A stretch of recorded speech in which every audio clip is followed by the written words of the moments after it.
વાત વાતમાં ભગવાન ઓળખી ગયા સુદામાની પરિસ્થિતિ.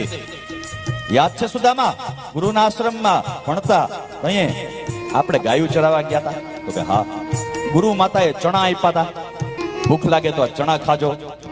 અને આપણે બે ગયા વનમાં, વરસાદ ચાલુ થયો, ઝાડ ઉપર ચડી ગયા.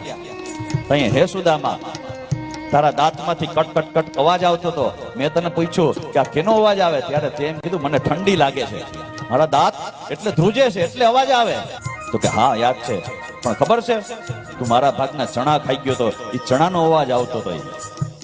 હા કે નહીં? સાચી વાત છે. સુદામા ગરીબ કેમ બન્યો અને દ્વારકાધીશ ધનવાન કેમ બન્યા એનું કારણ આ વાતમાં છુપાયેલું છે. જે સમયે સુદામાએ ચણા ખાધા ને ત્યારે દરિદ્રતા નામનો યોગ ચાલુ હતો. ભગવાને સુદામાની પાસે ચણા માંગ્યા. સુદામાએ કીધું કે ચણા તો ઢોરાઈ ગયા. ખબર હતી એને કે જો અત્યારે આ કનૈયો ચણા ખાય ને તો મારો ભાઈબંધ ગરીબ બની જાય. દરિદ્રતા નામનો યોગ ચાલુ છે એટલે ભગવાનના ભાગના ચણા પણ સુદામા ખાઈ ગયા.